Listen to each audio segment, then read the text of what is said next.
¿Por qué estamos viendo a Vygotsky hoy? En primer lugar, porque es un pensamiento que tiene completa actualidad. ¿Sí? Va de suyo, quizás, decir esto, pero dentro de quienes estudian a Vygotsky, incluso hay quienes dicen Vygotsky es un tipo muy inteligente, brillante, pero solamente sirve en el contexto histórico de la Revolución Rusa y nada más. ¿Sí? Aunque parezca raro, eso es una idea que circula, sobre todo en la academia. Bueno, vamos a ver después que no, que el pensamiento de Vygotsky tiene completa actualidad hoy, en gran medida porque Vygotsky construyó su psicología a partir de un cuestionamiento profundo a la sociedad capitalista y el modo histórico en que la sociedad capitalista determina cómo se hace ciencia y cómo se genera y cómo se genera una subjetividad, cómo se dan procesos del desarrollo dentro del capitalismo, cuáles son las posibilidades y los límites que determinan históricamente esos procesos.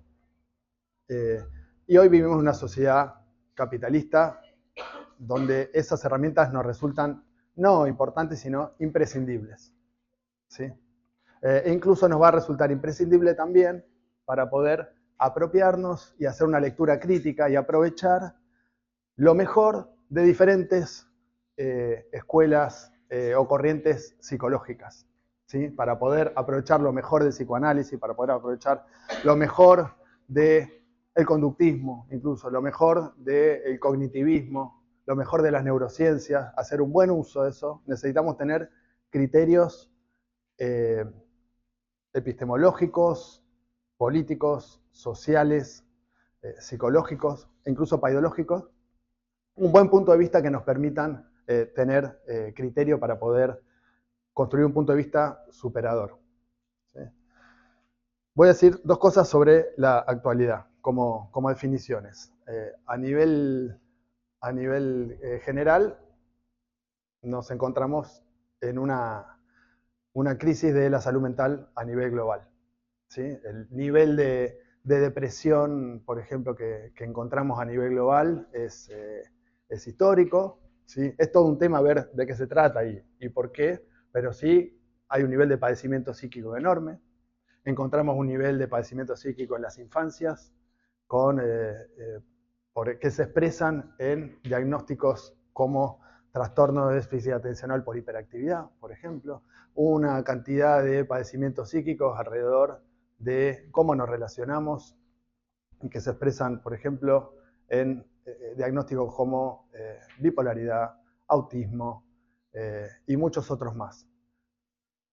Hay todo un tema con los diagnósticos, vamos a ver también algunas cuestiones problemáticas alrededor de eso, pero sí necesitamos herramientas para comprender de dónde vienen esos fenómenos, cuál es la relación que tiene factores históricos del desarrollo individual, sociales, económicos, políticos, biológicos, para poder entenderlos, ¿sí? Y tener criterio. Y en ese marco hay una disputa por las explicaciones sobre la salud mental a nivel global. La psicología, para decirlo rápido, es una disciplina que tiene eh, múltiples, múltiples vertientes que dicen cosas opuestas, contrapuestas. Es muy particular, es muy diferente a la física, donde en general hay una mirada, por ejemplo, y a lo sumo una mirada que le puede disputar y de repente cambia todo el paradigma. En la psicología no, encontramos una pluralidad de psicologías que están hablando de lo mismo y diciendo cosas absolutamente opuestas. ¿Sí? Para nombrar algunas, el conductismo del siglo XX directamente niega lo mental. El psicoanálisis toma a lo mental concentrado en el inconsciente. La Gestalt pone el acento en la estructura, pero son estructuras que no cambian. Piaget tiene otra mirada que intenta ser dialéctica, pero lo social está muy relegado. La neurociencia hoy tiene un punto de vista súper reduccionista, cerebral. La psicología cognitiva supone que la mente es un procesador de información, ¿sí? que las emociones y los razonamientos están separados. ¿Sí? Tenemos una pluralidad de psicología que dicen cosas absolutamente opuestas en muchos casos. Y después tenemos dentro de todo ese campo corrientes que son hegemónicas, que están promovidas por diferentes intereses detrás. ¿Sí? Hoy, a nivel global, podemos decir que el cognitivismo o todos los que son las neurociencias, las terapias cognitivo-comportamentales tienen mucho lugar, mucho peso. ¿Sí? Y otras corrientes tienen menos peso, pero por ejemplo en Argentina el psicoanálisis tiene mucho peso. Bueno, me interesa destacar la pluralidad de miradas en psicología y la necesidad de tener un criterio para construir y pensar en una psicología científica hoy. ¿Y qué significa eso para el marxismo hoy? ¿Sí? La idea de ciencia también es una idea que está bastante en disputa hoy, que es problemática en psicología. ¿Sí? Hasta incluso algunas corrientes,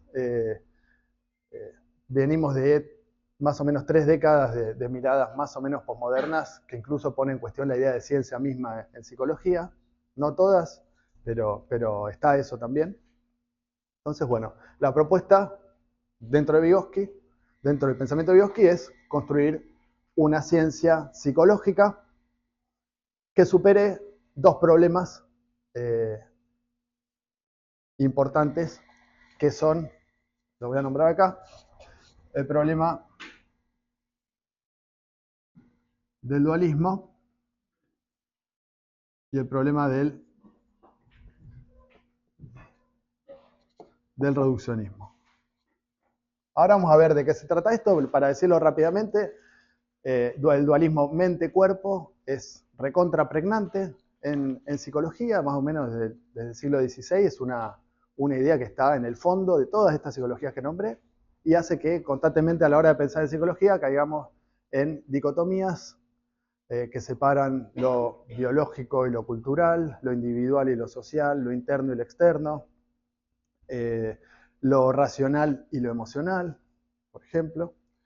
Y en particular, la separación mente-cuerpo hace que lo mental esté separado de lo corporal y de lo biológico y que exista la tendencia a caer en una de esas dos posiciones y reducir lo mental tanto a lo biológico, como vemos en muchas de las neurociencias de hoy, la corriente predominante, o aceptar que lo mental tiene una entidad propia, pero separarlo absolutamente de la biología.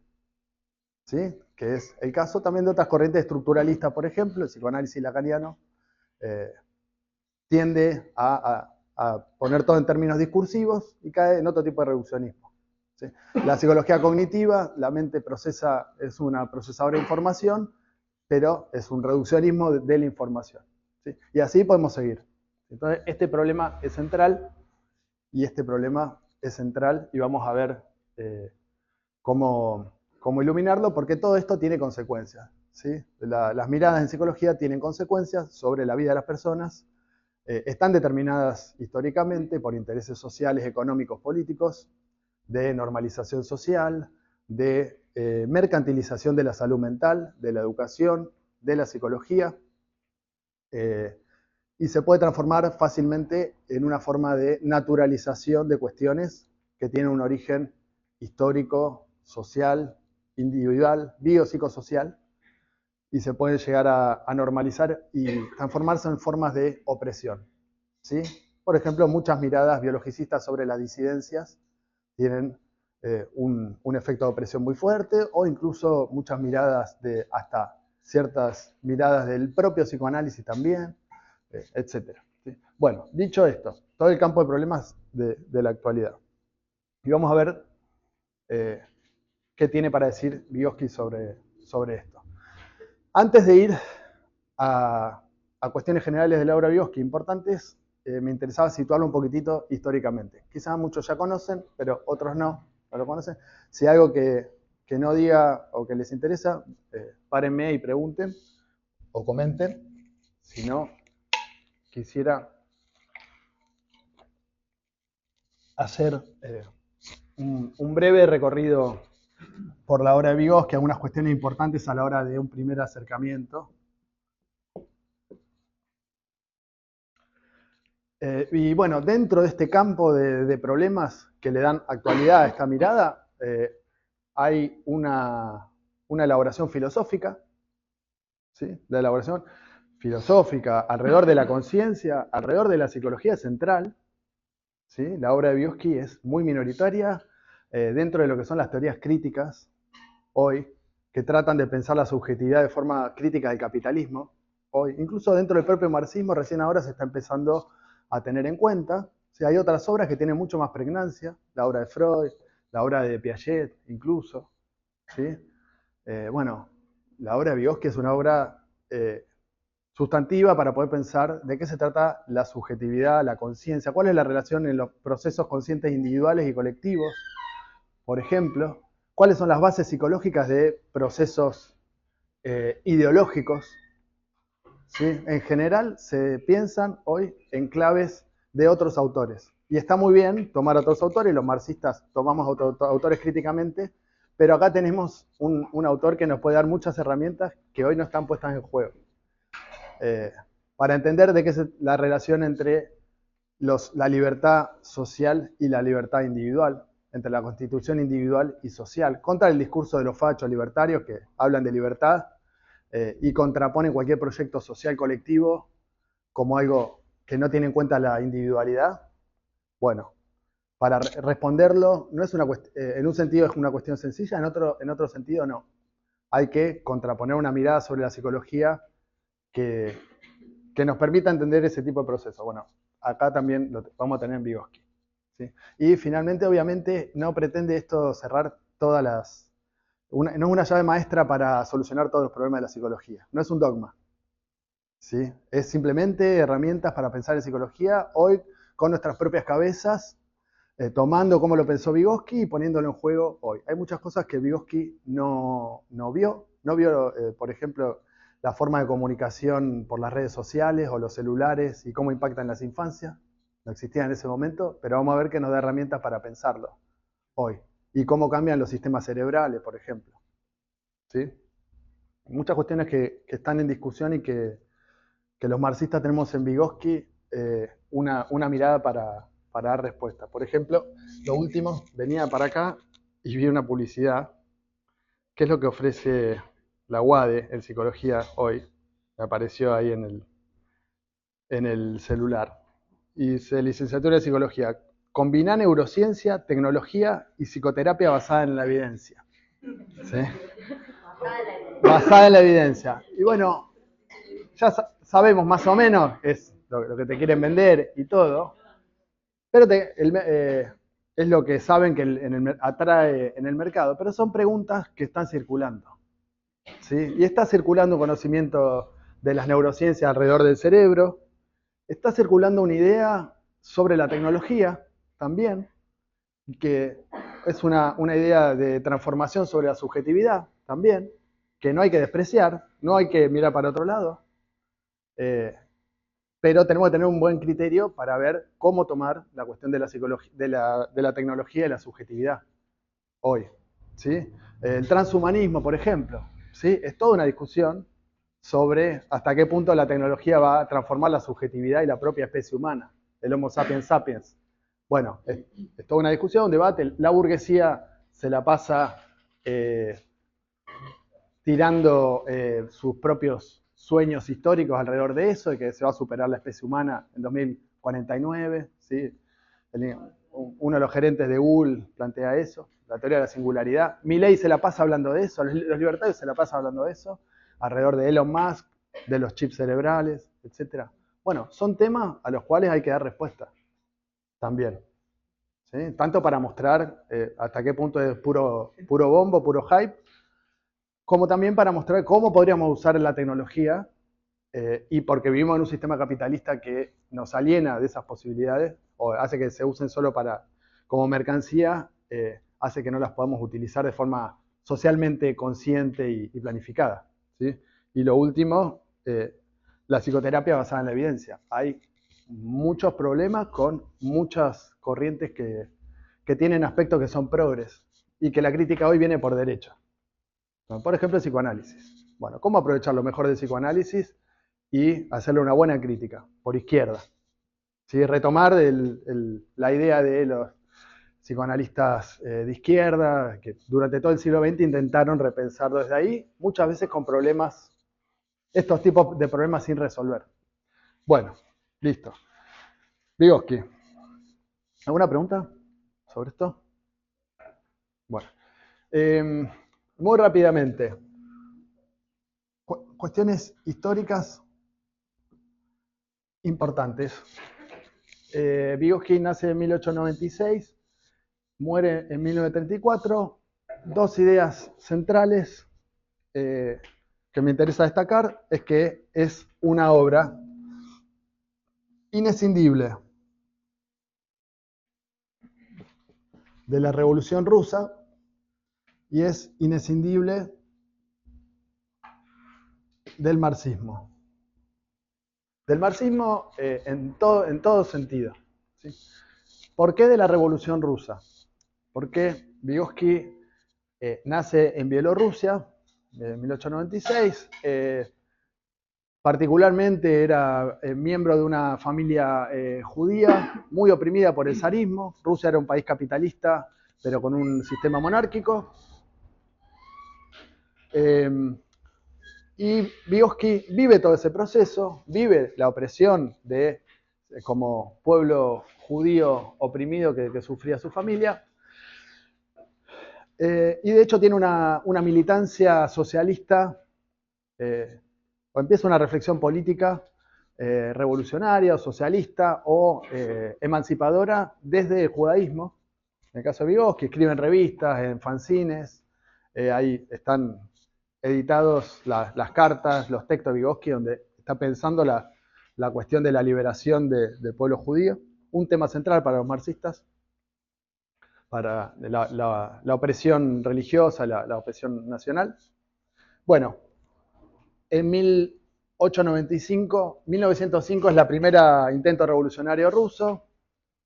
Vygotsky era muy chico ahí, pero vive todo ese proceso. Se dan los primeros soviets, ¿sí? En ese momento se constituye la clase obrera rusa en ese momento. Para decirlo rápidamente, un país donde capitales imperialistas están aprovechando mano de obra barata, saqueando el país de la mano de gobiernos saqueadores entreguistas, monárquicos en ese caso. Cualquier similitud con Argentina no es pura coincidencia, era un país muy atrasado y dependiente, con una clase obrera fuerte. ¿Sí? Bueno, Vygotsky, para hacerlo rápido, vive todo ese proceso, estudia dos carreras, estudia abogacía para poder tener alguna salida laboral, abogacía, leyes, toda una formación en la universidad estatal. Había un cupo para judíos, se hacían pogromos. Lo que está haciendo el Estado de Israel en Gaza hoy con el pueblo palestino es algo que se hacía sobre el pueblo judío. Vygotsky vivencia eso.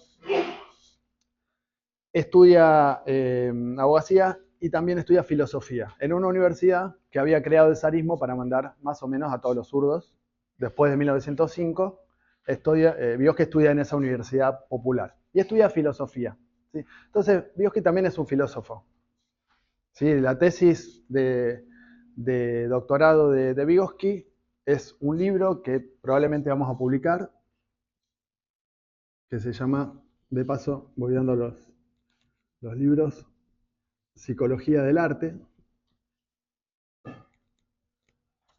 Es su tesis doctoral en filosofía y tiene una particularidad que es uno de los pocos marxistas, o casi el único marxista durante el siglo XX, que es filósofo y además hace ciencia. ¿Sí? Vygotsky va a hacer una ciencia psicológica y va a estar pensando constantemente desde la filosofía en los problemas metodológicos, filosóficos, nociológicos que determinan la forma en que se hace ciencia. Un dato no menor. ¿Él es psicólogo? Él es filósofo de formación académica, pero recordemos que la psicología históricamente estaba dentro del ámbito de la psicología. Es un filósofo que hace psicología. Ahora vamos a ver cómo llega a la psicología. Entonces podemos decir, sí, es un psicólogo con algo que hoy por hoy a la formación en psicología le falta muchísimo, que es un basamento filosófico serio. Filosófico, antropológico, etc. La Facultad de Psicología de la UBA, la materia de filosofía es optativa. O sea, entró a la psicología desde la filo. Desde la filosofía, a nivel de académico de las ideas, pero en cuanto a las problemáticas, muy fuertemente está ligado a la educación. ¿Sí? Ahora vamos a ver. Rápido, en 1917, él ya justo había terminado la carrera, la clase obrera rusa, junto con el partido bolchevique, de Lenin y de Trotsky, toman el poder en un proceso revolucionario de febrero a octubre. Vygotsky se vuelve a su pueblo y empieza a dar un giro en su pensamiento, se hace convencidamente marxista. ¿Sí? En los textos previos se puede ver que reflexiona sobre el socialismo y hay una reflexión ahí que va construyendo, ¿sí? Muy alrededor de la liberación del pueblo judío, pero a partir de 1917 directamente vuelve y empieza a militar junto con el partido bolchevique en el soviet de su ciudad, tomando tareas de la construcción de un Estado obrero de transición.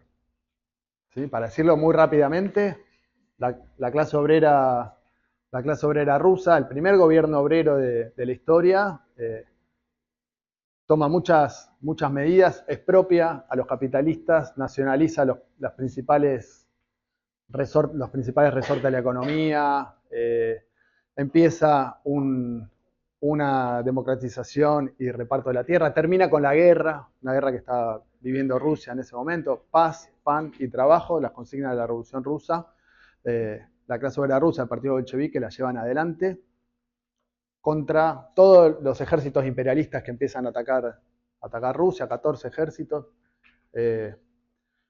deja de pagar la deuda externa, empieza un proceso de emancipación de las nacionalidades oprimidas, de la mujer, el cuidado del ambiente, también, por ejemplo, en un proceso revolucionario que se conecta con un proceso revolucionario a nivel mundial. ¿Sí? Bueno, ese es el proyecto de la Revolución Rusa, del marxismo, de Lenin, de Trotsky. Vygotsky toma parte de eso. Y entonces es una psicología militante. También. Es anticapitalista y socialista toda la vida. ¿Sí? Vygotsky construye su psicología en ese marco y parte de las tareas de la Revolución Rusa es construir un sistema educativo para las masas, un sistema no autoritario, un sistema que aproveche la ciencia psicológica para pensar una educación realmente emancipadora. ¿Sí? La mejor mirada científica, los mejores métodos pedagógicos. Ahora, Ivy va a hablar un minutito de eso. No, digo, acá. No, pero, ¿qué es lo importante? Es que su psicología, Vygotsky empieza a dar clases para docentes en Gomel, que era su pueblo. Hace muchas otras cosas, tareas culturales, pero da clases y monta un laboratorio de psicología ahí en Gomel, donde empieza sus investigaciones psicológicas. Y al mismo tiempo, la revolución, una vez que toman el poder los bolcheviques, por ejemplo, Krupskaya y Lunacharsky empiezan a patear el tablero del sistema educativo y pensar en otra educación, poner los recursos del Estado para otra educación, se encuentra que necesitan especialistas y los especialistas que habían, muchos eran muy fachos y no querían ser parte del gobierno, entonces tienen la política de convocar desde abajo a jóvenes que quieran sumarse y tomar en sus manos esta tarea, y Vygotsky es uno de ellos. ¿Sí? Así que la llegada de Vygotsky a la psicología está íntimamente relacionada con la revolución y con la educación, con las infancias y otros problemas, la discapacidad, por ejemplo. ¿Sí? Bien. Otro libro importante que no vamos a ver acá, que también vamos a publicar, la miro a Ivy porque está haciendo lobby para publicar que se llama Psicología Pedagógica.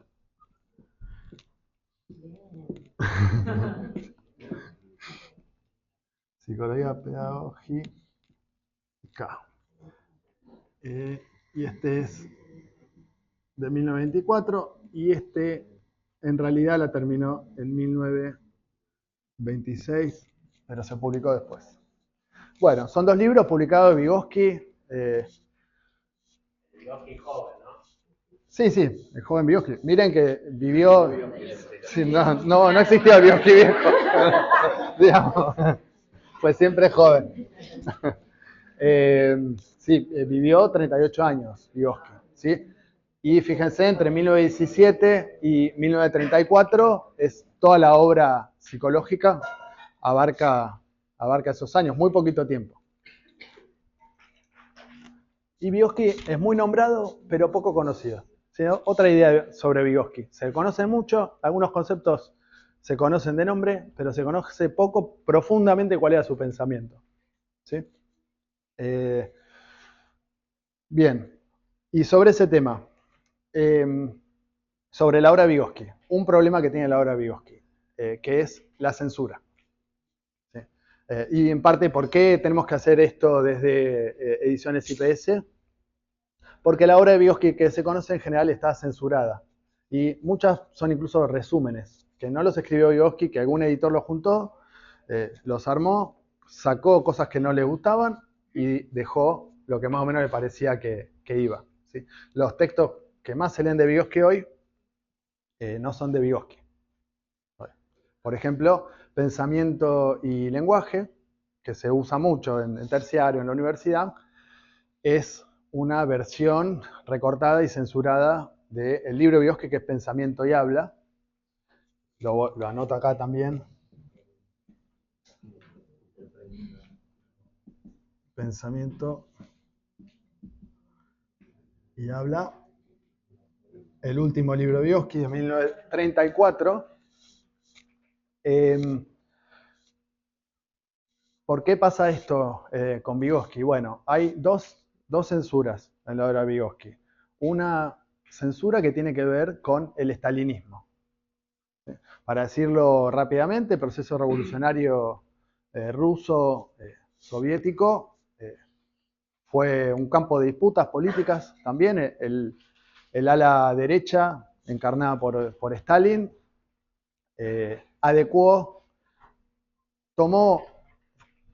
fue una fracción burocrática que se apropió de la revolución, que le dio un curso determinado que tenía que ver con mantener sus privilegios de burocracia dentro de un Estado obrero burocratizado.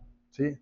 Una vez que se hace la revolución, para los marxistas, o para Trotsky, que fue quien pensó profundamente el problema, empieza un proceso de transformaciones sociales profundas que se tiene que extender internacionalmente, que implica cambios culturales, y la burocracia, y que es un proceso profundo, internacional, que no se resuelve de un día para otro, y que la burocracia lo que hizo fue congelar, manteniendo un Estado obrero donde la burocracia estalinista administraba una economía socializada, con la idea de que el socialismo era posible solamente en Rusia, sin extenderlo internacionalmente, y a lo largo de todo el siglo XX, eso lo que hizo fue una tradición constante a todas las revoluciones y procesos revolucionarios que se dieron. Bueno, es todo un tema. Lo que nos interesa acá es que la burocracia adecuó el marxismo a sus intereses de casta burocrática, y eso repercutió en la obra de Vygotsky. ¿Por qué? Por varias cosas. En particular, porque el estalinismo hizo una caricatura del marxismo, estableció un dogma de lo que era el marxismo aceptable, ¿sí? Un marxismo de manual, una versión mecánica del marxismo, no dialéctica, y a los pensadores marxistas como Vygotsky, que por ejemplo retomaban otras obras, Básicamente fue un retroceso de las conquistas de la revolución en muchísimas cuestiones sociales, desde volver atrás, revitalizar el papel de la iglesia, revitalizar la opresión sobre la mujer, sobre las disidencias, bueno, directamente exterminar a la izquierda, ¿sí? Encarnada por Trotsky, ¿sí? Expulsar directamente a Trotsky y después asesinarlo, antes de que Trotsky pudiera dirigir la revolución y hacer una revolución política dentro de la URSS. El fantasma de la revolución estaba encarnado por Trotsky, el estalinismo fue toda esa reacción. A nivel de autores como Vygotsky, repercutió, por ejemplo, clausurando áreas donde Vygotsky desarrolló su obra. En particular, una que vamos a ver en este curso, que es la paidología. Vamos a poner acá, bueno, está el libro, paidología, igual ya nos vamos a meter, lecciones de paidología. ¿Qué pasó? La paidología fue un área, ahora lo vamos a ver, de disputa. Básicamente el estalinismo en 1936 decretó que era contrarrevolucionaria la paidología, ¿sí? Así como decretó que era contrarrevolucionaria muchas otras teorías, e incluso intentó hacer una biología dialéctica con resultados desastrosos, una agronomía dialéctica. Bueno, en el caso de la paidología, toda esa área estuvo prohibida y la obra de Vygotsky, que la mitad es paidológica, directamente estaba censurada. ¿Sí? Entonces, los libros de Vygotsky en paidología están censurados. Después, Vygotsky, en los principales libros, cita a Trotsky, cita a Engels, cita a Lenin, cita a Ryazanov. O sea, era un marxista, si bien no era un militante que pensara en la estrategia directamente, sí tiene una reseña del libro de John Reed, 10 días que conmovieron al mundo, donde se ve que tiene una reflexión revolucionaria muy, muy precisa de la relación entre las masas y los dirigentes. Era un trotskista, Vygotsky. Este libro termina con una cita de Trotsky, este también. Pensamiento y habla, no, porque ya estamos en 1934, estos son previos. Pero constantemente, si leemos las principales obras, están las ideas de Trotsky sobre qué hacer en ciencia y qué hacer, cómo construir una cultura tomando la cultura previa y cómo hacer psicología. La idea principal de Vygotsky es de Trotsky. Entonces, el estalinismo lo que hizo fue censurar la mitad de la obra y en toda otra parte censurarla directamente en los textos, ¿sí? Este libro, El significado histórico de la crisis de la psicología, lo publicamos por primera vez completo a nivel mundial. ¿Sí? ¿Por qué? Porque estaba el manuscrito, pero está el manuscrito con tachaduras de los censores. ¿Cuáles son las partes que tacharon? Bueno, las partes donde se citaba a Trotsky, donde se citaba a Engels en una visión antidogmática, donde se citaban otros autores que eran considerados pequeños burgueses. ¿Sí? Entonces, la primera censura es esa, la segunda es de la academia. ¿Por qué? Porque cuando se rehabilita la obra de Vygotsky, después de la muerte de Stalin, se edita, por ejemplo, en Estados Unidos, y en Estados Unidos, en pleno macartismo, había que... lo que hicieron fue censurar la obra y publicarla sin la parte donde habla del marxismo, Vygotsky. Es lo que nos llega hasta hoy. En el caso de...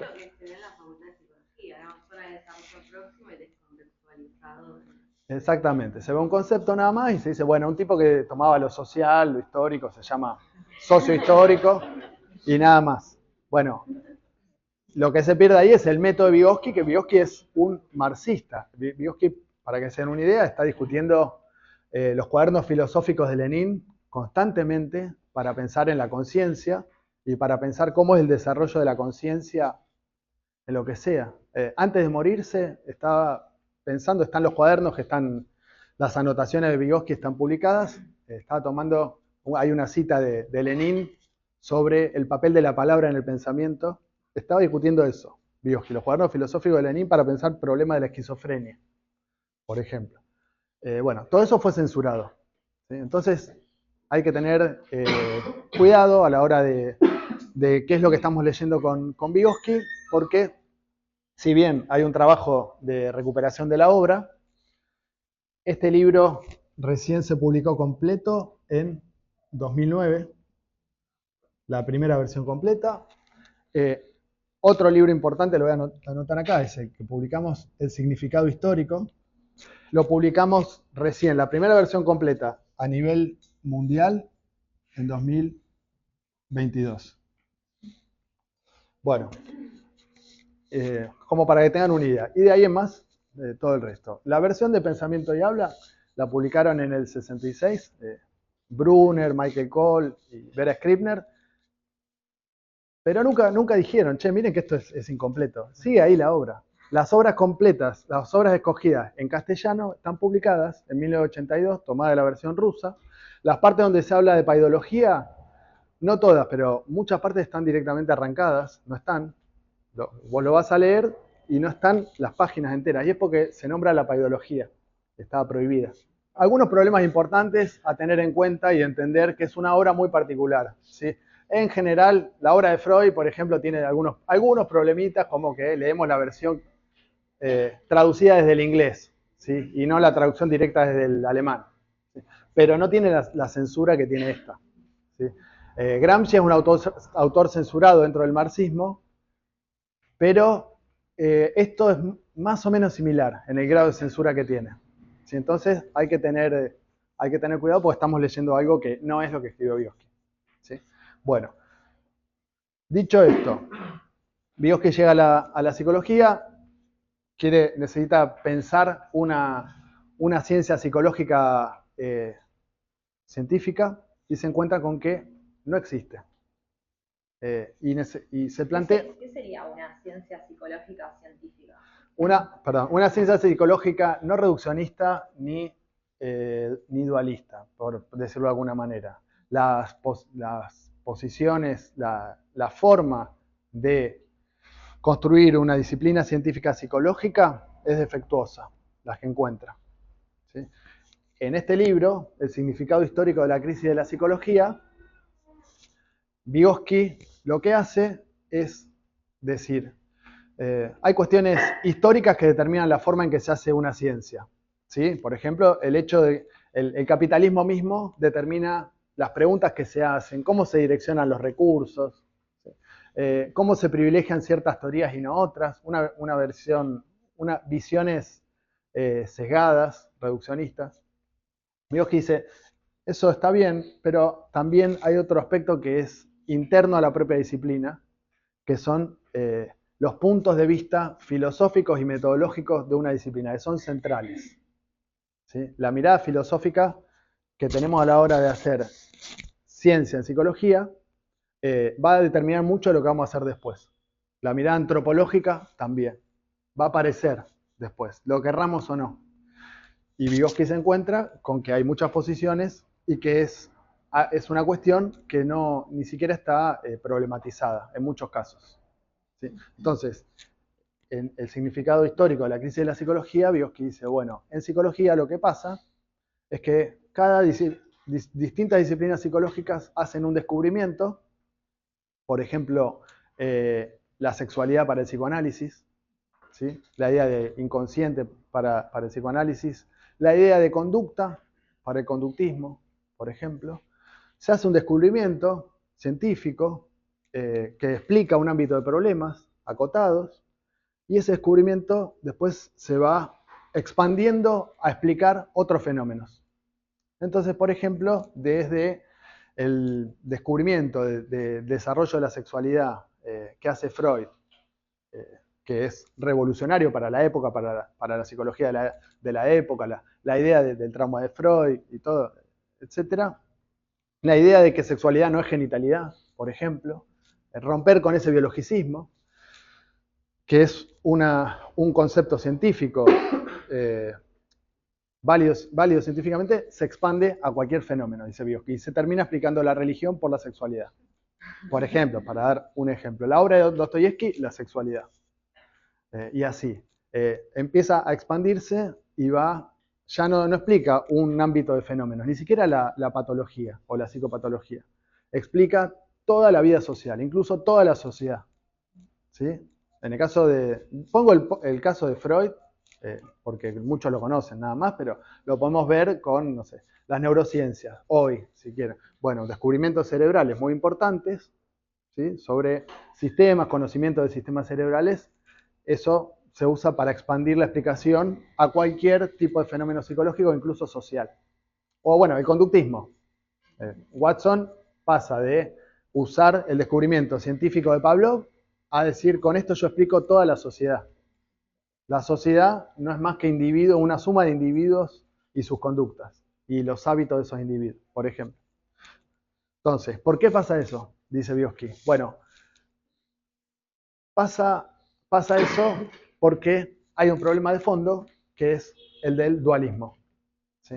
Hay una tendencia, ese dualismo entre mente y cuerpo hace que cualquier posición psicológica tienda tanto, ponemos acá, cuerpo, mente. Cualquier explicación psicológica tienda hacia posiciones materialistas, mecánicas, ¿sí? Una posición filosófica materialista que supone que en cualquier explicación lo que vamos a encontrar en última instancia es una explicación material, pero de una forma mecánica. ¿Sí? Las neurociencias, reducir la mente a aspectos químicos o neuronales, lo que está haciendo es reducir una complejidad que implica biología y cultura solamente a la biología. ¿Sí? Es una forma de materialismo mecánico. El estalinismo es una forma de materialismo mecánico. La psicología estalinista era la reflexología. ¿Sí? ¿Y la reflexología tiene un aspecto científico? Sí. Pero si expandimos todo eso para explicar cualquier fenómeno psicológico, ahí caemos en esta posición. Y del otro lado, una mirada idealista.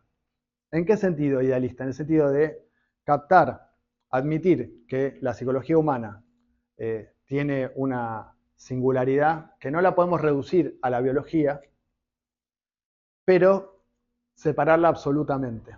¿Sí? El ejemplo que a mí más me gusta es el del estructuralismo. ¿Sí? Reconocer que hay procesos que son mentales, que son inconscientes, que están determinados por el lenguaje, pero entender el lenguaje como una especie de metafísica del lenguaje que no tiene nada que ver con la biología. ¿Sí? Bueno, es un ejemplo actual. En época de Vygotsky, la Gestalt, por ejemplo, era un ejemplo de idealismo. ¿Sí? Son todas estructuras. Decía, bueno, Vygotsky decía, si todas son estructuras, entonces con esto yo no explico nada. ¿Sí? Pero Vygotsky es un autor que a la Gestalt la usa constantemente, porque agarra la parte científica. Dice, nos puede servir muchísimo para entender procesos sin caer en otro problema de la psicología que es el elementalismo. ¿Sí? No, los procesos psicológicos son estructurales, son totalidades, que es una idea muy dialéctica, ¿sí? Que la podemos encontrar en Marx, en Hegel, etcétera, etcétera. ¿Sí? Pero bueno, entonces, materialismo mecánico o idealismo, esos dos caminos. Y bueno, si leen el libro, Vygotsky está muy bueno, la descripción, lo que dice Vygotsky es, cuando a esas psicologías hacen todo el camino y pasan de la idea científica a expandirla para explicar el universo o explicar la sociedad, estallan como una pompa de jabón, dice Vygotsky, y lo que se ve son sus verdaderas caras sociales. Porque en ese camino no es inocente lo que pasa, lo que están haciendo es naturalizar, hacer pasar como naturaleza, idealista o materialista, cuestiones que tienen un origen complejo, histórico y social. ¿Sí? No es ingenuo decir que la religión es un problema biológico o es un problema de la sexualidad. Estamos negando el fenómeno. ¿Sí? Entonces Vygotsky lo dice así, estalla como una pompa de jabón y lo que se ve es su verdadera cara social. Está sirviendo intereses sociales. No está haciendo ciencia, está haciendo la peor de las ideologías. ¿Sí? En el sentido de falsa conciencia. Vygotsky dice, este es el estado de cosas. ¿Qué tiene que hacer el marxismo frente a esto? ¿Qué tenemos que hacer los marxistas o qué puede aportar el marxismo a la construcción de esa ciencia? ¿Sí? Y ahí Vygotsky hace una discusión con algunas tendencias del marxismo del momento que después van a aparecer con el estalinismo. Por ejemplo, las tendencias a negar el desarrollo científico o cultural previo. ¿Sí? Empezó una tendencia, por ejemplo, a decir, bueno, necesitamos una cultura proletaria, una ciencia proletaria, todo el resto es reaccionario, lo tiramos por la borda y construimos nuestra propia, las masas y la clase obrera construye su propia ciencia, su propia cultura, sin ninguna contaminación pequeño burguesa o burguesa. ¿Esto en qué año es? Esto, 1926. Entonces, Vygotsky discute, y ahí la referencia central en el significado histórico de la psicología, para pensar ese problema, es Trotsky. Un libro que Trotsky ya había empezado a pensar los problemas de la transición, los problemas de la transición al socialismo, los problemas de esto que decía antes, de los cambios profundos que tiene que atravesar el estado de transición y la revolución, y está discutiendo con, por ejemplo, tendencias culturales. En literatura y revolución. ¿Sí? Un libro se los recomiendo para quienes quieran leerlo. Vygotsky lo leyó. Y hay una idea central de Vygotsky, de este libro, que hasta esta publicación no se conocía, que la referencia era Trotsky. Que es la siguiente. Lo digo rápido, ahora leo la cita. Vygotsky dice, necesitamos, primero, el marxismo no es una llave maestra que me explica todos los problemas, no todos los problemas ya están codificados en los clásicos, ¿sí? No tiene por qué estarlo, no es un dogma el marxismo, sino que es un método, ¿sí? Es una visión del mundo materialista, dialéctica, es un método para poder comprender la realidad desde una posición materialista y dialéctica, clave para superar esto, y es un campo de explicaciones científicas que al mismo tiempo son estratégicas, ¿sí? La explicación de Marx sobre el capitalismo es al mismo tiempo una ciencia y una praxis revolucionaria, ¿sí? Tiene esa particularidad, es una explicación, pero al mismo tiempo busca cambiar, terminar con el capitalismo y ve en la ciencia las posibilidades para prefigurar otra sociedad. En un sentido, la psicología de Vygotsky hace lo mismo. Comprende la psicología y al mismo tiempo siempre en Vygotsky, en toda su obra vamos a encontrar un camino que nos lleva a poder imaginar otra psicología. ¿Sí? Eso es otra forma de hacer ciencia y otro tipo de psicología. Entonces, Vygotsky les dice, los que quieren hoy resolver todo con citas de Marx son unos dogmáticos, más o menos, les dice, porque ya existía esa tendencia. Los que quieren juntar con un poquitito de Marx y un poquitito de Freud, están destinados al fracaso. Hay que resolver el problema metodológico y filosófico de fondo y no podemos pretender hacer ciencia antes de la ciencia. O sea, no nos queda otra que emprender la actividad científica. ¿Sí? Si queremos resolver los problemas de la psicología, que son dificilísimos históricamente, necesitamos tener un buen punto de vista filosófico, metodológico y hacer ciencia. ¿Sí? Al mismo tiempo que discutimos las condiciones históricas y sociales de cómo se hace ciencia. Bueno, para eso usa a Trotsky, les leo la frase que es muy conocida, donde más o menos lo que dice Vygotsky es que necesitamos hacer el capital de la psicología. Como Marx investigó de qué se trata el capitalismo y lo escribió en el Capital, necesitamos hacer lo mismo con la psicología. Así como Darwin escribió El origen de las especies y fundó una visión científica de la biología, lo mismo está por hacerse en psicología. La frase es esta, se las leo, que es una frase que siempre se la atribuyeron a Vygotsky, pero no se conocía que era de Trotsky. Vygotsky dice que tenemos que revelar la esencia de un ámbito dado de fenómenos, las leyes que rigen sus cambios, sus características cualitativas y cuantitativas, su causalidad, crear categorías y conceptos que le sean propios, en una palabra, crear el capital. ¿Sí? Encontrar la dialéctica de la psicología, que es una idea de Engels, Entonces, esa idea de crear el capital de la psicología la toma de Trotsky y la cita completa es esta. La idea de la necesidad de una teoría intermedia sin la cual es imposible examinar a la luz del marxismo distintos hechos particulares, hace ya tiempo que ha sido comprendida. Solo me queda señalar que las conclusiones de nuestro análisis de la psicología coinciden con ella. Y empieza la cita. ¿Qué dirán los metafísicos de la ciencia puramente proletaria respecto a la teoría de la relatividad? Pregunta Trotsky. ¿Es compatible o no con el materialismo? ¿Está resuelta esta cuestión? ¿Dónde, cuándo y por quién? ¿Qué decir respecto a la teoría psicoanalítica de Freud? ¿Es compatible con el materialismo, como piensa, por ejemplo, el camarada Radek, un dirigente bolchevique, y yo con él, dice Trotsky? ¿O es hostil a él? Termina la cita. Y dice Vygotsky. Pero abarcar metodológicamente todas estas nuevas teorías e introducirlas en el contexto de la concepción dialéctico-materialista del mundo, cita de Trotsky, no es del orden de los artículos de periódicos o revistas, sino del orden de un hito científico y filosófico como el origen de las especies y el capital, y no será realizado ni hoy ni mañana. Es la cita principal del programa científico de Vygotsky. ¿Sí? Toda la psicología de Vygotsky está construida a partir de ahí, a partir de esta idea, construir el método o los métodos apropiados para hacer de la psicología una ciencia. ¿Sí? Y para eso el aporte del marxismo es central.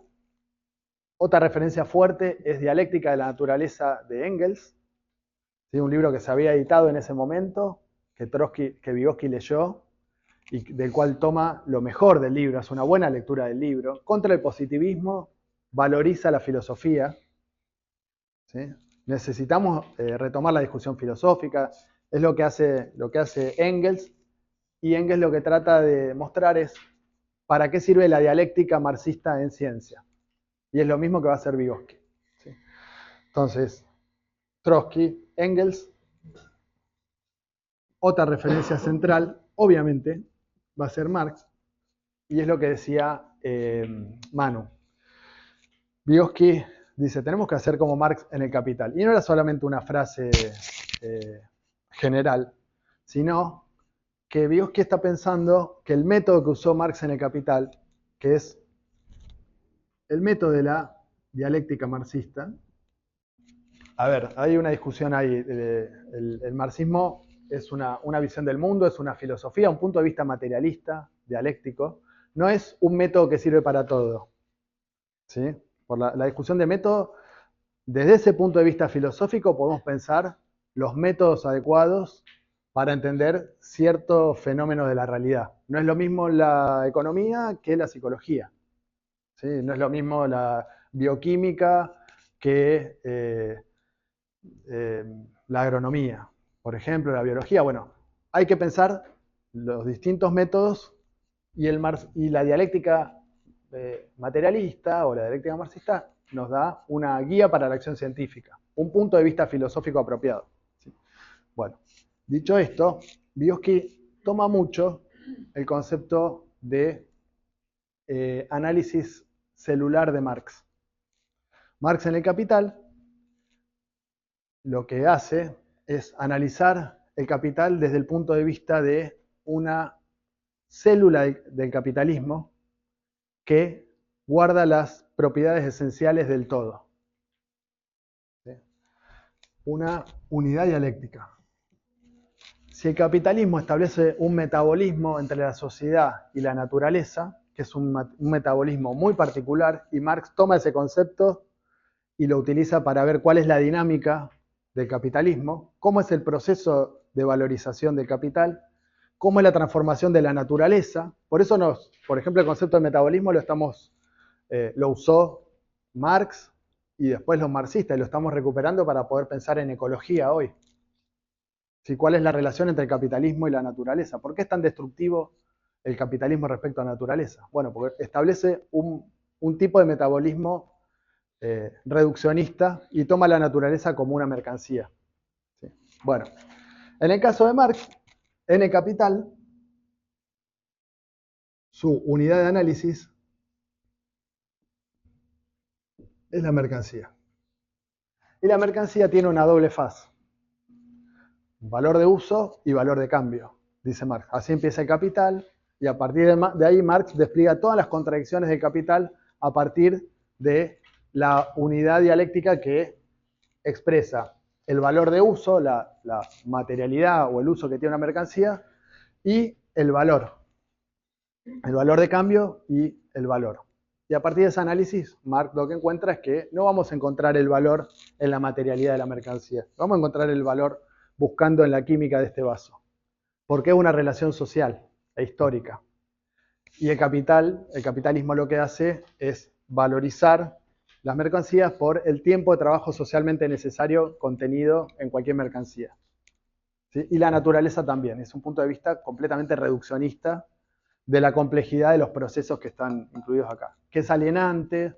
Bueno, todo lo que muestra Marx de Capital, la forma de estudiarlo, de estudiar ese proceso complejo dialéctico, es a partir de tomar una célula que, si tomamos una mercancía, acá dice Marx, yo les voy a mostrar cómo acá podemos desplegar todas las contradicciones del capitalismo a partir de una mercancía. Y Vygotsky dice, ese método de análisis dialéctico nos va a servir para poder superar este dualismo. ¿Sí? Entonces, las unidades de análisis dialéctica en Vygotsky van a ser constantes para poder encontrar las relaciones a partir de las cuales podemos comprender procesos complejos que involucran cuestiones biológicas y sociales. ¿Sí? La zona de desarrollo próximo es un ejemplo. ¿Sí? Es una unidad de análisis dialéctica para comprender las relaciones entre el desarrollo y el aprendizaje. ¿Cómo se desarrolla la mente humana? La conciencia, la atención, la memoria, el pensamiento humano, que son conscientes y voluntarios. Bueno, si yo tengo en cuenta la zona de desarrollo próximo, puedo encontrar esa relación. La vivencia, por ejemplo. Pongo acá, zona de desarrollo próximo. Hay otro. La vivencia, por ejemplo, estudia la vivencia en el desarrollo infantil como el concepto que nos puede servir para comprender cómo va cambiando la conciencia desde que nace una persona hasta que atraviesa toda la adolescencia, la infancia, adolescencia. Siempre es una vivencia de algo, tiene un aspecto que es conciencia subjetiva, interior, y tiene un aspecto de la situación social. Es inseparable. La zona de desarrollo próximo tiene un aspecto de aprendizaje y un aspecto de desarrollo, propiamente dicho. ¿Sí? Hay una relación ahí. Y hay otro más. Sí, el significado. Lo pongo acá. El significado. Vygotsky dice, nosotros tenemos que entender de qué se trata la conciencia. El sistema de la conciencia es un tipo de actividad muy particular que en el ser humano la actividad mental está mediada por instrumentos culturales. El principal instrumento cultural es el lenguaje. ¿Cómo estudio yo la relación entre la actividad mental y el lenguaje? Necesito algo que contenga actividad mental y lenguaje, que son dos cosas que pueden estar separadas, dice Vygotsky. Hay actividad mental sin lenguaje y hay lenguaje sin actividad mental. ¿Sí? Bueno, yo necesito ver cómo en el ser humano se entrelazan, porque es lo que me va a permitir explicar la conciencia. Bueno, la unidad de análisis es el significado, para eso. En pensamiento y habla, analiza cómo va cambiando el significado de las palabras a lo largo de toda la ontogenia. ¿Sí? Entonces, acá tenemos un aspecto de pensamiento y un aspecto de habla. ¿Sí? ¿Se entiende esto? ¿Alguna pregunta sobre esto? Quizás son cosas medio densas, pero para que se den una idea. Vygotsky, en su concepción materialista, siempre los procesos psicológicos son procesos materiales, objetivos, tenemos que aspirar a una explicación objetiva. ¿Existe más allá la conciencia que lo está estudiando? ¿Sí? Tenemos que huir de las visiones subjetivistas e idealistas, etc. Y son procesos. dinámicos. Tenemos que encontrar esa dinámica. ¿Cómo se da esa dinámica? ¿Cómo se interrelaciona la biología y la cultura en el ser humano para dar como resultado una particularidad propiamente humana? ¿Cuál es la particularidad propia del ser humano que nos distingue? Somos parte de primero, somos parte de la naturaleza, pero una parte que tiene otras características. ¿Cuál es esa determinación, esa característica? ¿Qué les parece? El lenguaje, sí. Y a nivel de la actividad mental, ¿qué capacidad mental o qué capacidades mentales tenemos los seres humanos que los animales no? La conciencia, la conciencia. El pensamiento, pensamiento, conciencia. Vygotsky dice, tenemos que estudiar cómo surge la conciencia. ¿Sí? ¿Cómo es el surgimiento de la conciencia? Y eso es muy interesante, muy importante también. Y esto es algo muy propio de Vygotsky, que si quiere lo pueden anotar, que es que Vygotsky dice, tenemos que partir de la forma más desarrollada. Nuestra ciencia tiene que partir de la forma más desarrollada de la conciencia para entender el proceso previo. ¿Estaba dicho de antemano que se iba a desarrollar una especie como el Homo sapiens sapiens? No. Eso es una visión estalinista. El estalinismo es teleológico. ¿Sí? Está todo predeterminado. ¿Sí? Vamos a hacer socialismo, no importa lo que hagamos, vamos a hacer socialismo. Bueno, Vygotsky dice, no, Marx discutió en contra de esa visión.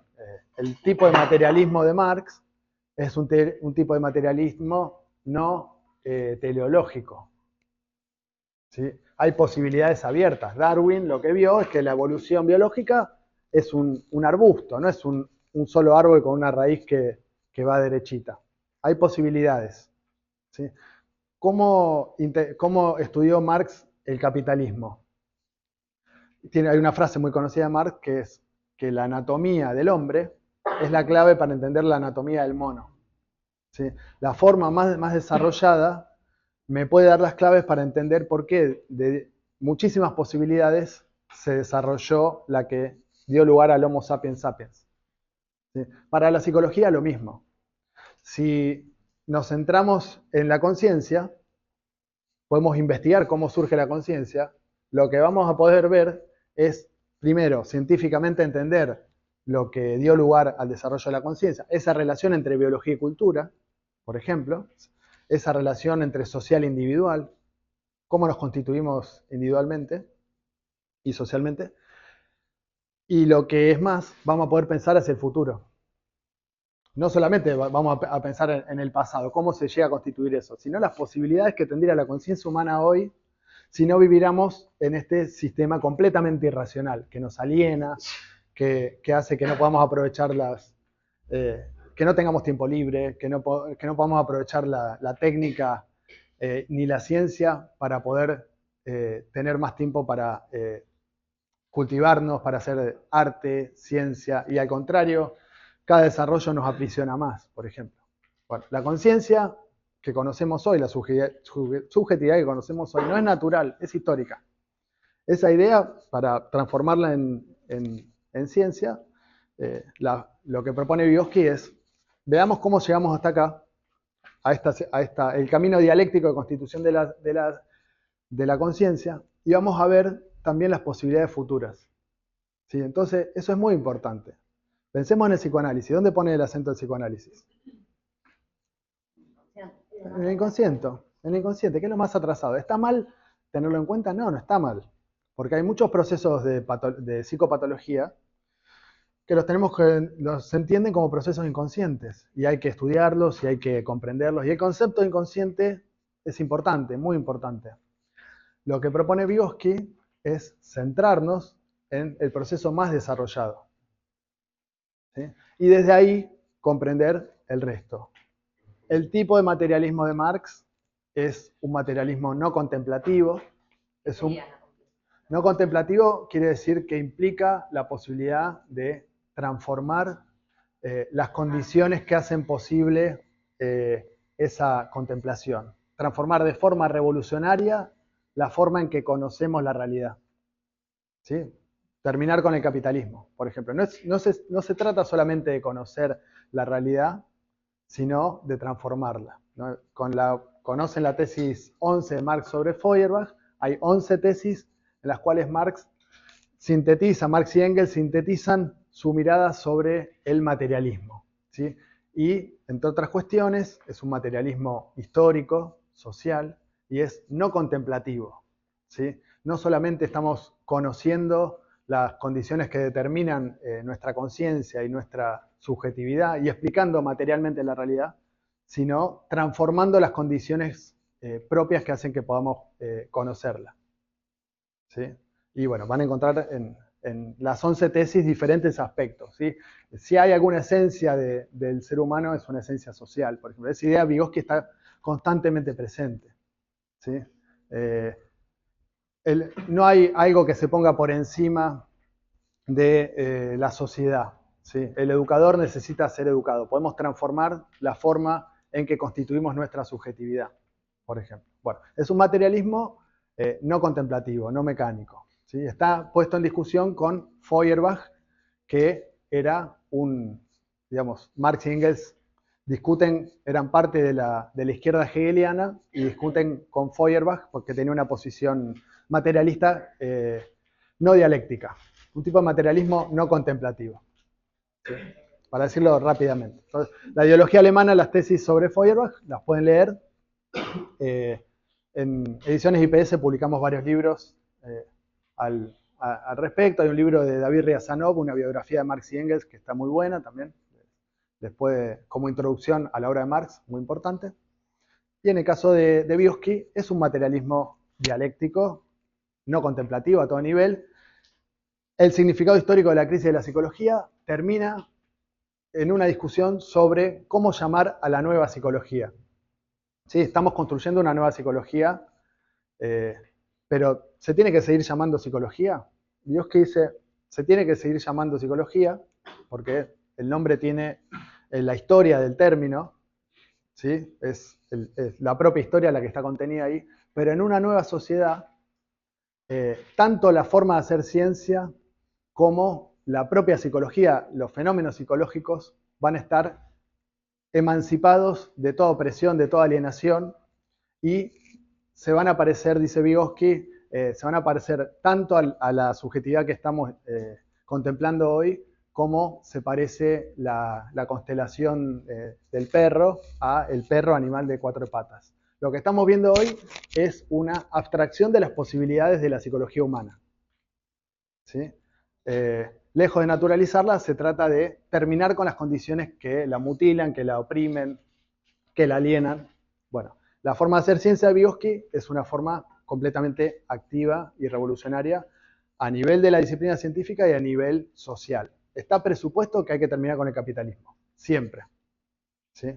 Pero lo que tenemos es la explicación científica de por qué es necesario hacer eso y además cómo hacerlo, ¿sí? Por lo menos una base metodológica. ¿Eso se entiende? Primero, 2 discusiones importantes que seguro les van a interesar, para decirlo rápido, sobre Piaget. Vygotsky lee a Piaget siempre, está discutiendo, tomando a Piaget, que es un intento de una psicología dialéctica, también, en el caso de Piaget. Pueden encontrar en muchos lugares la discusión de Vygotsky con Piaget, pero en particular en Pensamiento y Habla van a encontrar la discusión central que le hace Vygotsky a Piaget. Tiene varios ejes. Un eje central es que tanto en Piaget como en Freud la subjetividad se constituye desde lo individual a lo social.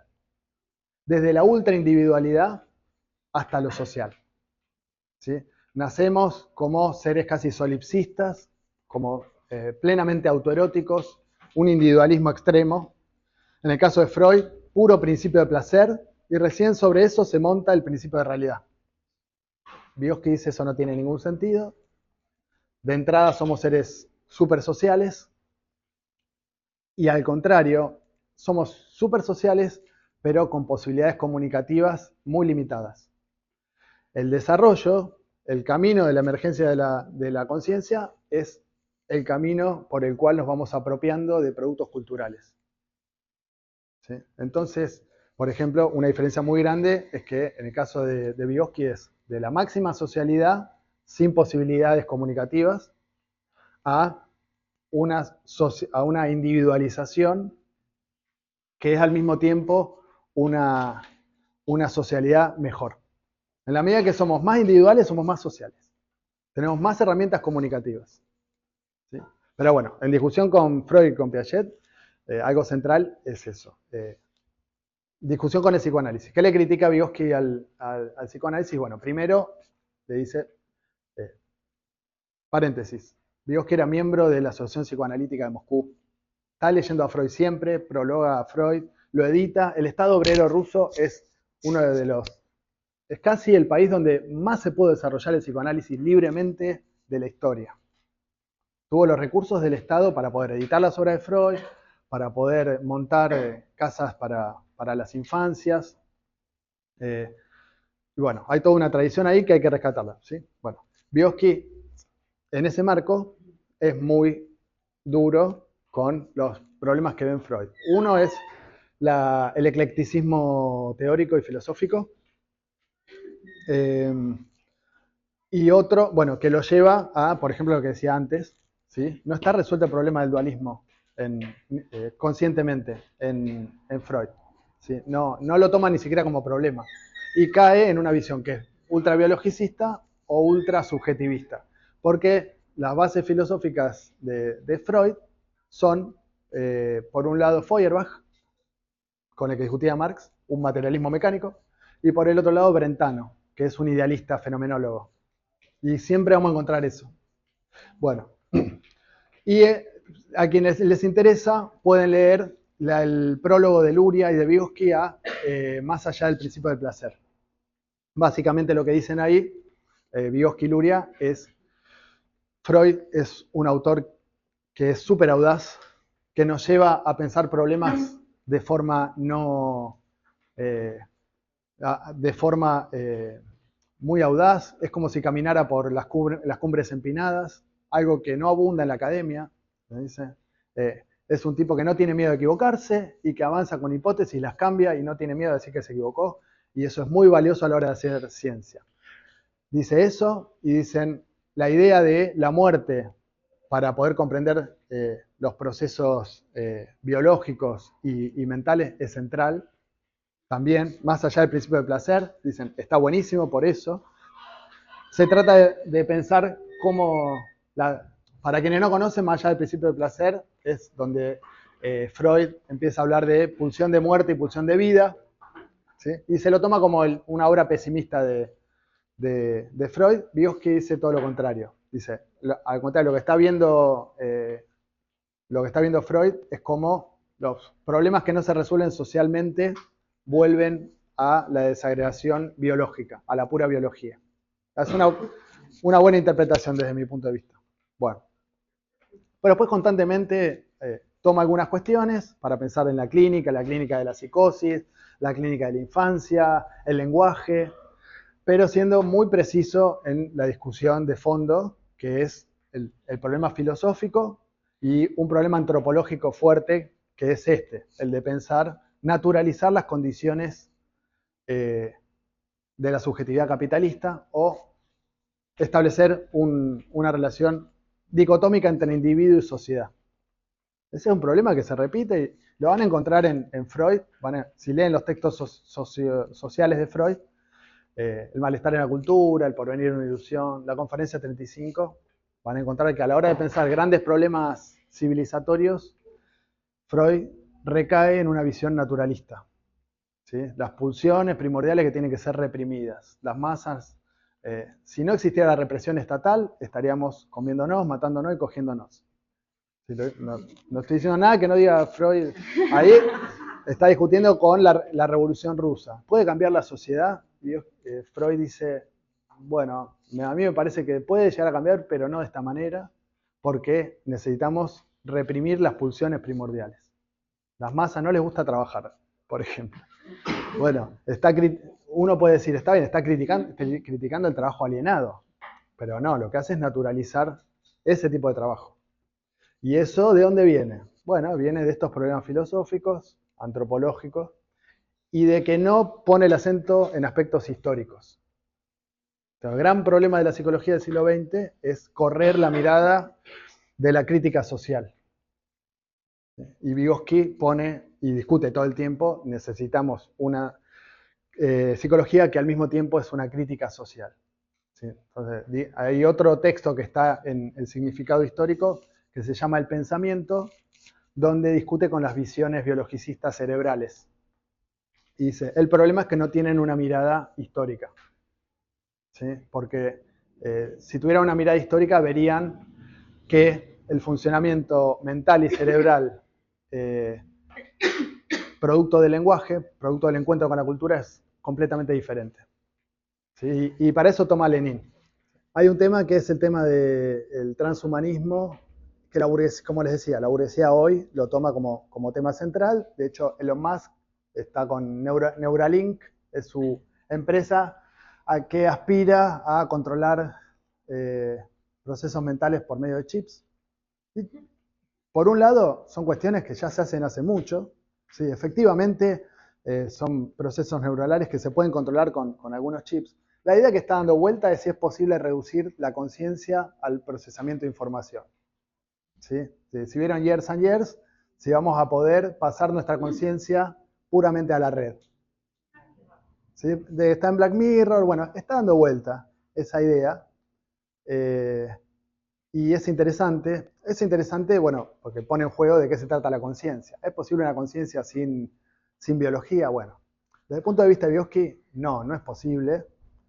Y Vygotsky lo que explica es cómo surge de la biología, cómo surgen esos procesos conscientes. ¿Sí? Y la idea de transhumanismo es una idea que, bueno, está en manos de los reaccionarios, de los burgueses, etcétera, etcétera.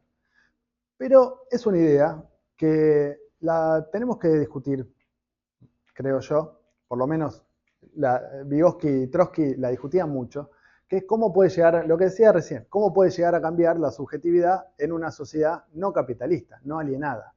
¿Sí? Las posibilidades que se nos abren. ¿Sí? Imaginar otro futuro. Estamos acostumbrados mucho a imaginar otro futuro en cosas muy básicas, como no dejar la vida trabajando literal, pedaleando o en una fábrica. ¿Sí? Ahora, la derecha, los fachos, los libertarios, ante la crisis enorme que hay, lo que están haciendo es vender un futuro. También, una idea de futuro. Dice, bueno, vamos a recuperar nuestra individualidad por el supercapitalismo. ¿Sí? Hay un punto ahí que es volver a recuperar una idea de futuro, un horizonte nuevo de futuro. Y el transhumanismo es un eje. ¿Sí? En el caso de Vygotsky, hay dos libros que terminan con una cita de Trotsky donde discute sobre el superhombre. ¿Sí? Bueno, que estamos acostumbrados a verlo en términos nietzschianos, pero Vygotsky dice, obviamente no lo digo en términos nietzschianos, pero en la medida en que transformemos esta sociedad, vamos a poder apropiarnos de no solamente conocer los procesos conscientes, sino tomarlos de una forma planificada, verdaderamente conscientes, ¿sí? Transformarlos en hechos artísticos, ¿sí? Que la propia vida sea un hecho artístico en sí mismo, que la creación sea lo que predomine y no la alienación. ¿Sí? Entonces esa discusión, ahora sacamos un libro que también si les interesa, desde Ediciones IPS de Facundo Nahuel Martín, que es un compañero, filósofo de la Asamblea de Intelectuales, donde discute un concepto, discute varios temas, pero básicamente lo que dice es, necesitamos discutir otro tipo de materialismo frente al materialismo cientificista y positivista, otro tipo de materialismo y discutir ciertos temas desde ese punto de vista. Uno es el tema del transhumanismo, otro es la ecología. ¿Sí? Cómo es una mirada materialista dialéctica discutimos ese tema. Entonces, a mí me resulta interesante y para intervenir fuertemente en la discusión sobre el cerebro, sobre las tecnologías. El punto de vista de Vygotsky nos da un punto de vista completamente sólido, ¿sí? Porque es una explicación del desarrollo que incorpora los aspectos culturales. Una cosa antes de terminar, la idea de actividad mental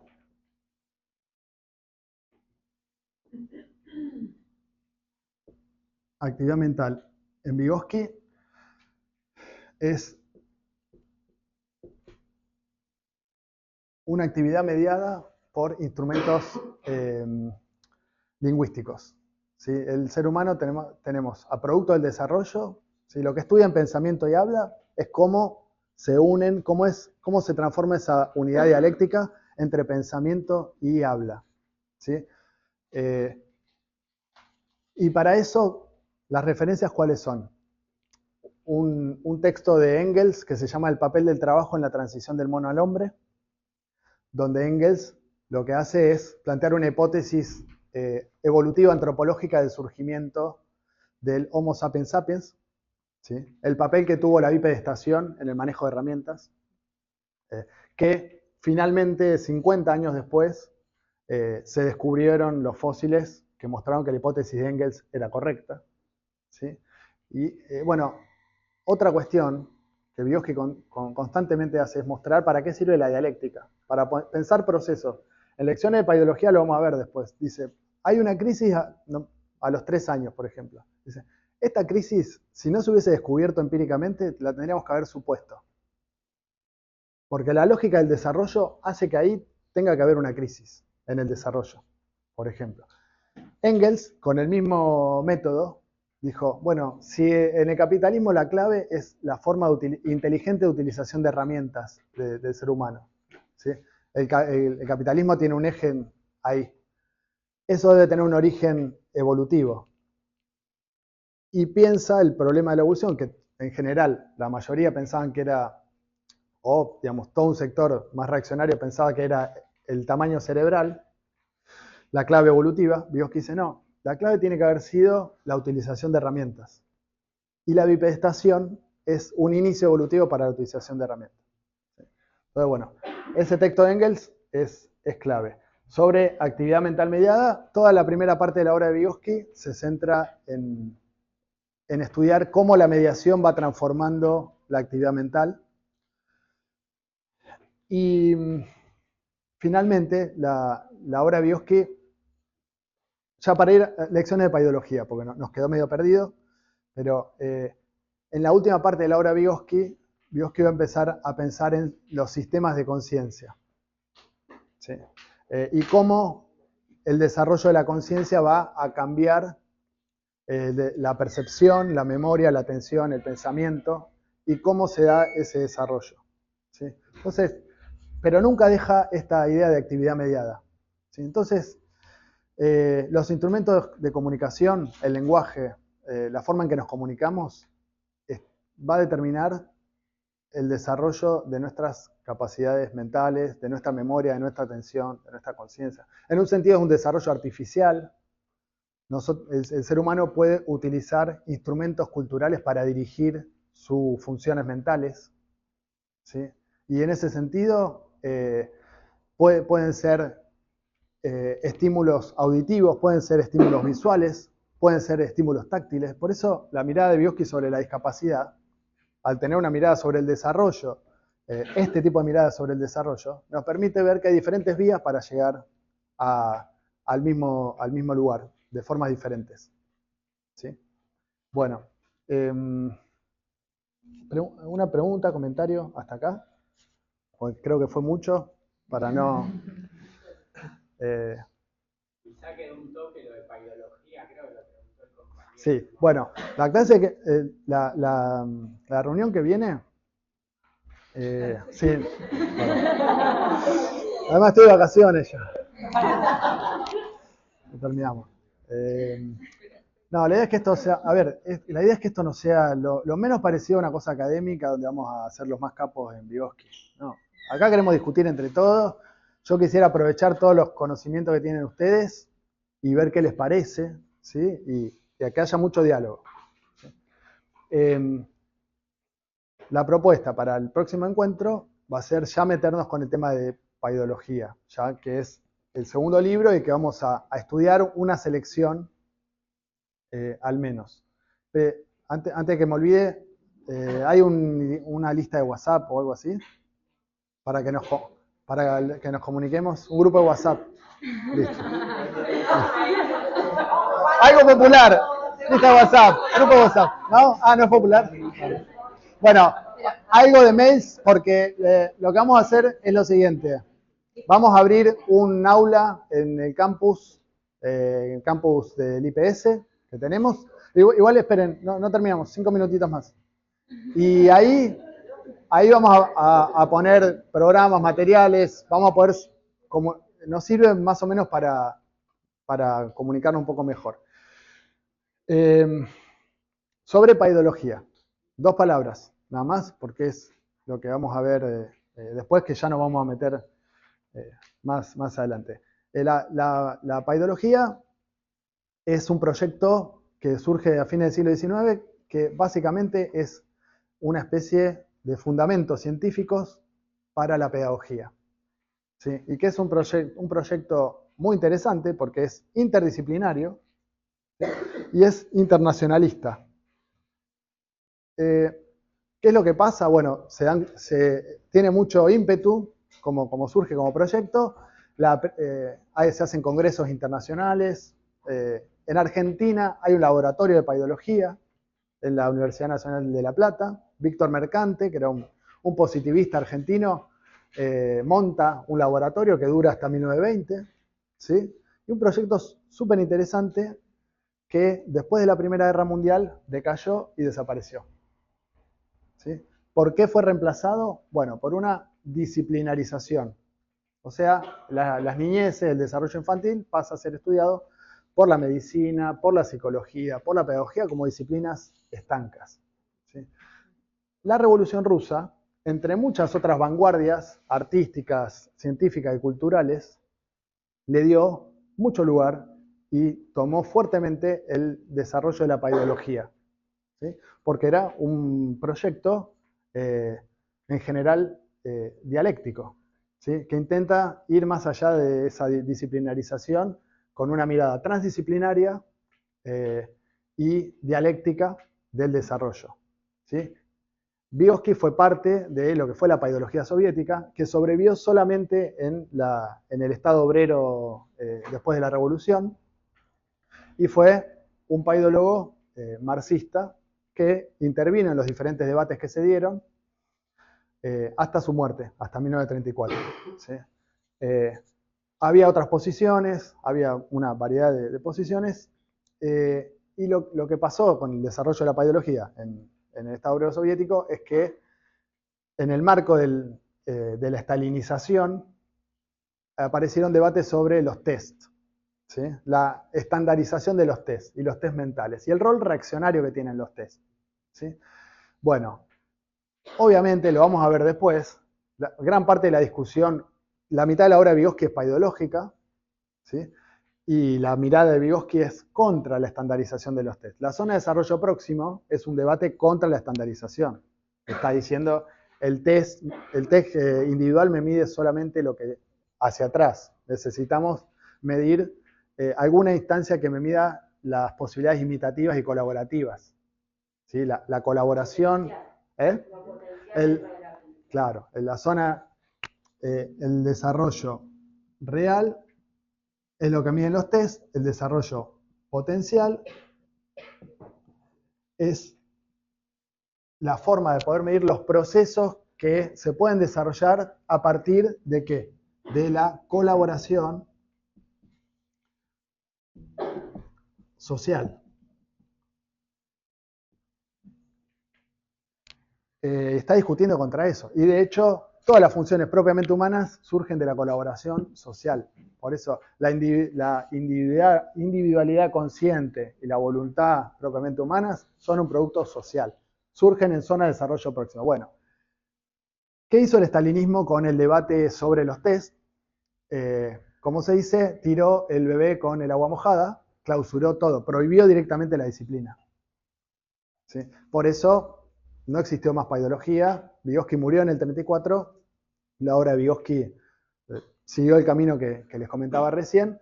Este libro que publicamos lo rescató el decano, el decano de donde daba clases Vygotsky, y uno de sus alumnos, la hija de uno de sus alumnos lo editó.